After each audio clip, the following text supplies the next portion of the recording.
Hello chess friends and welcome to your of Chess channel and welcome to another standard play by the latest version of Stockfish, the powerful Stockfish 17. Today we see the fish battling it out against another top engine Viridithas in an amazing Moscow variation of the Sicilian defense, but in this game you'll witness really one of the most incredible Kinghunts of all times, where Stockfish will basically sacrifice everything just in order to endanger its opponent's king. So without further complication, put your seatbelts on and enjoy again an immortal gameplay by Stockfish 17. So with the white pieces, the fish open with the move e4, c5, the Sicilian knight to f3, d6, and now we have the Moscow variation with the move bishop to b5. Viridithas covers with knight to c6, Stockfish calcing. Now here Viridithas secures further the knight on c6. We have now the move a4, and after a6, bishop takes c6, bishop takes c6.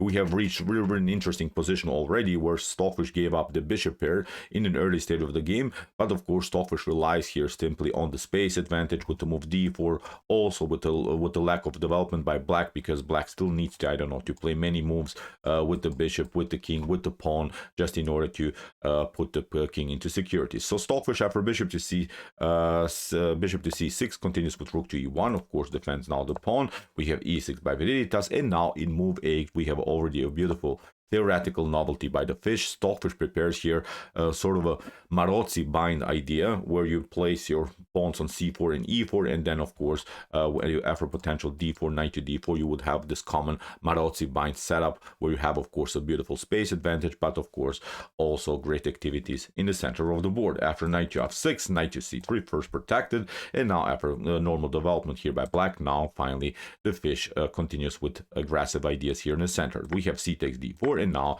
after move knight takes d4, we have reached now the common Marozy setup here by white, c4 pawn and e4 pawn, and of course also the powerful knight on d4. We have calcing h3 with the preparation in some lines, of course, to prepare f4, and also not allowing black to maybe play knight to g4 and then maybe knight to e5 to put more pressure maybe against this weak pawn on c4. So we have now a rook to c8 by Viridithas, queen to d3, preventing also in some lines the move b5, which could be very useful in black's plan. Black is many times trying this goal to expand on the queen side. Queen to c7, bishop to g5, rook to d8, of course putting the rook where already the queen is, and now after rook from a to d1, I would say Viridithas plays also very good opening theory so far. Plays a beautiful bishop to e8, attacks now the pawn on c4, and with this maneuver from with the rook from f to d8, you see Viridithas kept still the rook connection. The rook connection is a very important stage, so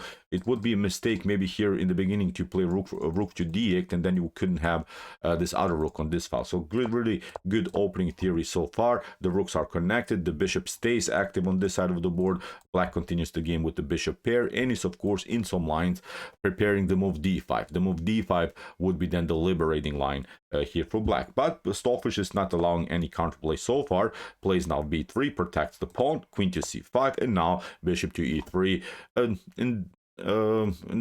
indirect attack, of course, against the queen. The queen is so far in danger, so that's why here Viridithas step back with the move queen to a5. Stockfish continues with this one, and now h6, good move, I would say, also by Viridithas, preventing in some lines again this annoying idea with bishop to g5 by white. We have now bishop to d4 by the fish, centralizing now the bishop, and now bishop to c6, again putting more pressure against this weak pawn on e4. Stockfish protects it further, and now knight to d7 with the preparation maybe in some lines also to play the move bishop to f6 or knight to c5 or knight to e5. These are now the common plans here by black. We have now queen to b5, queen to b1, queen to g5, and now a very interesting line here by the fish immediately, knight to d5. And what should you do? If you play here e takes d5 in the beginning from black's perspective, it's not a losing game here for black.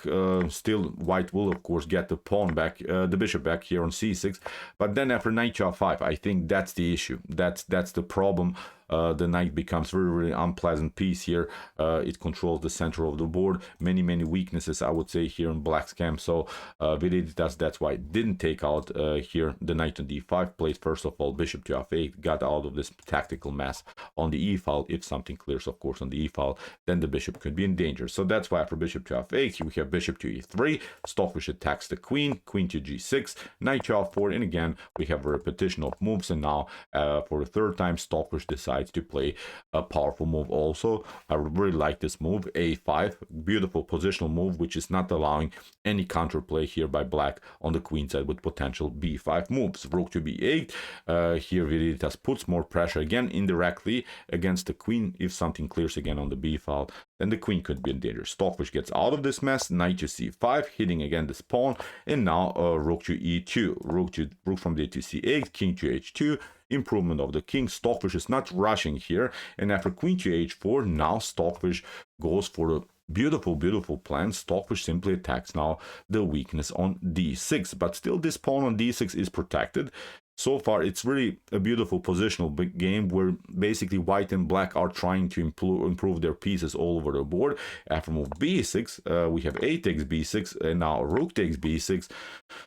Now the real fun starts. So far, I would say it was an instructive opening theory game, but now the fish goes all in. So put your seatbelts on. Look at this, what the fish is doing now in this position. First of all, rook to d6. It's maybe not such an incredible move. Maybe many of us would play this, but the follow-up is so immortal here. Look at this. After rook takes d6, bishop takes d6, rook takes d6. The issue now for black is that you cannot pick up this one. Rook takes b3 is not a possibility because you get this one, bishop to c5. Maybe the bishop gets deflected, of course, from the defense of this knight here, but then the rook is hanging, so there's no way that you're going to take this pawn on b3. So that's why rook to b7 here by Viridithas, and now e5. Stockfish cements further this powerful rook on d6, and it's very hard now for black even to attack this rook. You can only attack it with the rook. The knight is a little bit misplaced. The knight would love, of course, maybe now to play knight to b7 or something to put more pressure against this very powerful rook on d6. We have now rook to d7. Viridithas in the beginning, I would say, makes everything correctly here, is trying, of course, to compete, is having, I think, here still beautiful activity. The knight on c5 is well placed, the rook on c8 is well placed, bishop on c6 is also powerful, but now Stockfish decides to go with a beautiful attack with knight to h5. Stockfish noticed now that this diagonal could be cleared, and now with both of these knights, with the support of the queen, maybe with the support of the bishop, Stockfish aims now the clear target here on g7. We have now knight to e4, we have queen to b2, it immediately threatening the checkmate, and again the issue for black is here that you cannot play a move like f6. f6 is dangerous because then you get knight to f4, you attack the queen, maybe you can try, I don't know, something like knight to g3, then we take queen to g5, and then this one is, I think, completely winning here for white. If you step back, for instance, to g6, then you get also knight to e7. So instead of this move knight takes g3 that we have analyzed, you could also try maybe e5, but then look at this, then the queen gets endangered, you have to step back, and then again knight to e7 wins the exchange back, and white should be in this position much better. So that's why for queen to b2, you see, you cannot play f6.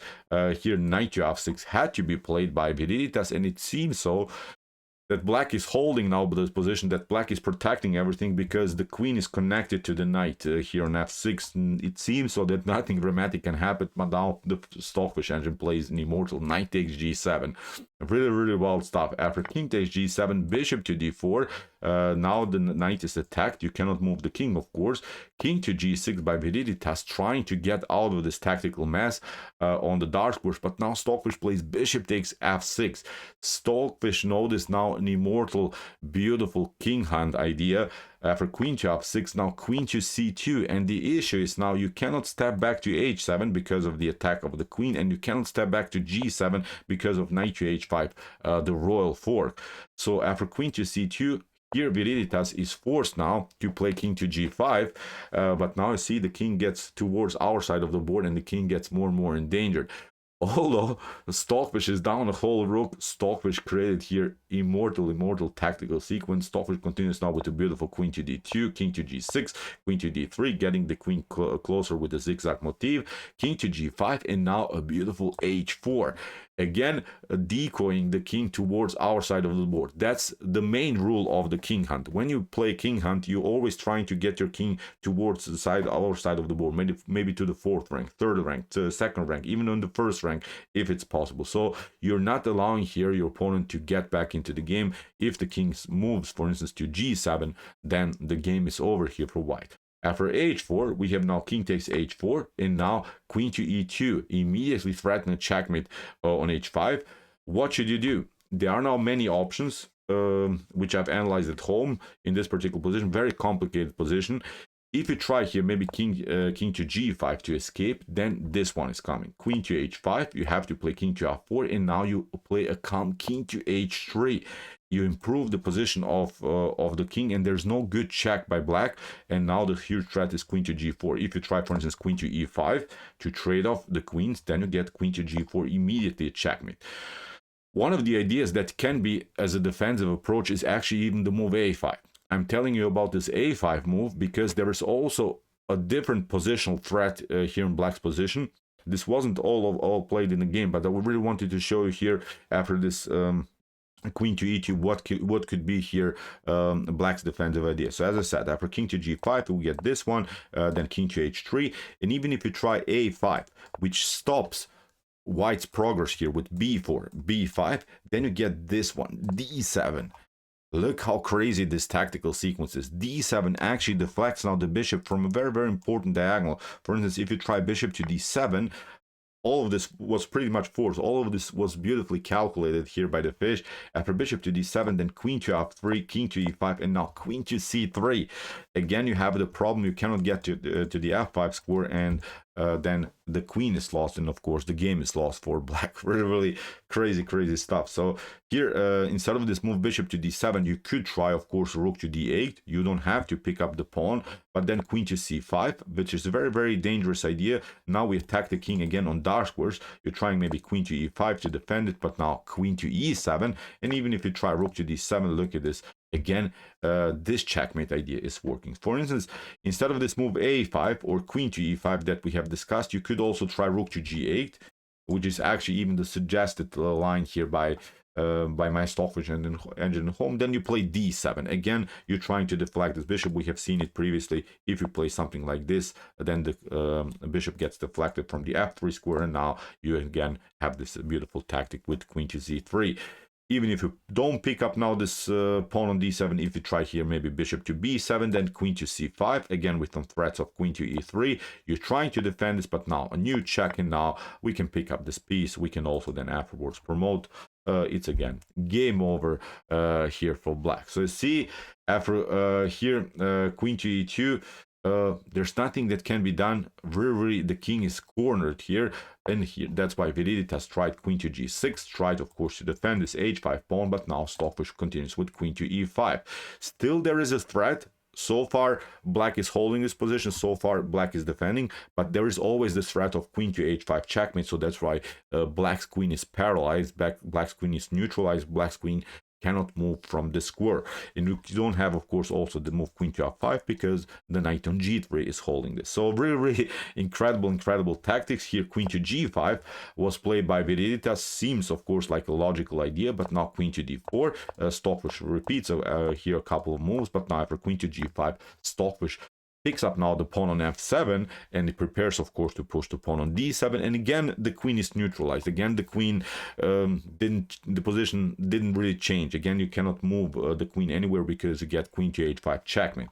So that's why rook to e8 here by Viridithas, and now comes the idea that we have talked about with the move b4. That's why I've analyzed previously also the move a5, because now the pawns are rolling. Now there is a beautiful initiative on the queen side also. So the queen is holding now. Basically, the knight and the queen by white are holding three pieces of black's paralyzed here. And now Stockfish says, okay, I have here, I would say, a 3 versus 1 pawn majority, and Stockfish slowly but surely pushes the pawn on the queen side. Really amazing stuff. So what should you do? Here, if you try queen to rook to d8, then also queen to e6 is working. Again, the position is not changing here, because if you move the queen somewhere, then also queen to h3 is again a very dangerous idea. Then queen to h5 again too much pressure here. So that's why for b4 we have rook to g8. Viridithas is trying to do any counterplay here on the king side, but now a beautiful move again by the fish, d7. What should you do?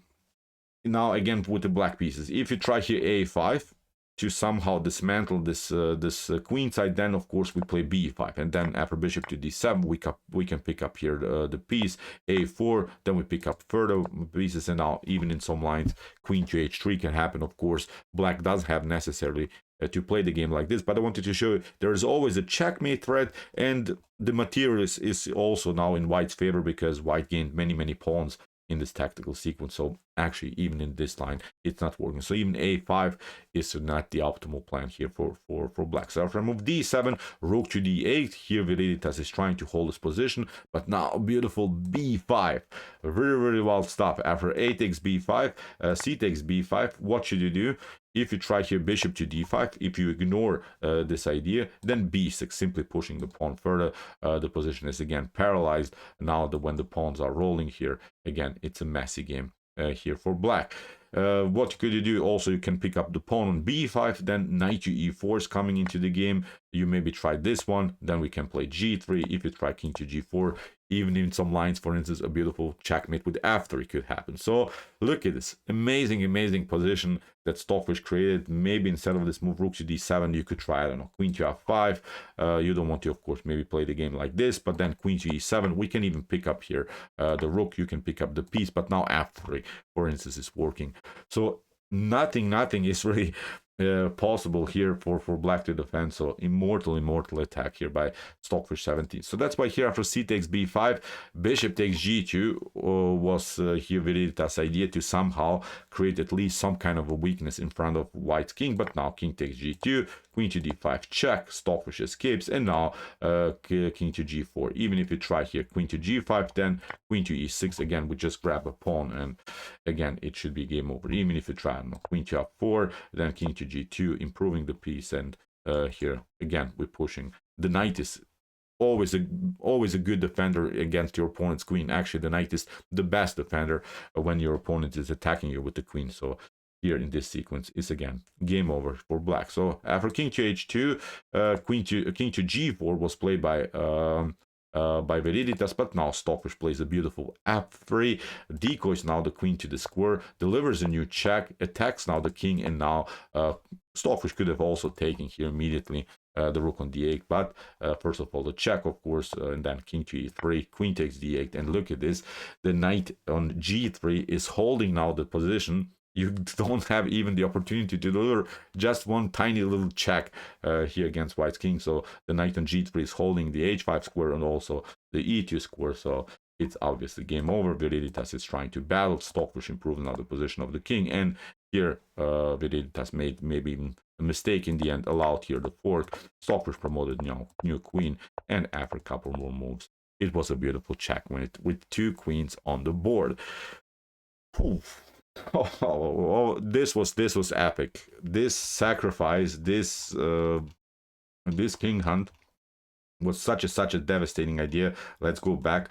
Previously, I would say Stockfish also played a cool tactic around the square d6, but this was really incredible. King takes g7, bishop to d4 takes, queen takes f6, and now the king is getting towards our side of the board, and then h4, getting the king even closer, and only with the knight and the queen against the lonely king here. It was really an epic attack by Stockfish 17. So okay, I hope that you enjoyed this game. I really enjoyed it a lot. Interesting ideas. Also, I would say in the Moscow variation of the Sicilian defense, we have seen also novelty here, which is I think also important. So incredible play by the fish. Really an immortal king hunt for sure. So if you want to see some other beautiful chess games like this, check out our commented chess games played by computers. Here's the link of our playlist, and if you like this content, hit the subscribe button. See you soon with some more videos, and what do we say in the end? Chess is the best, of course.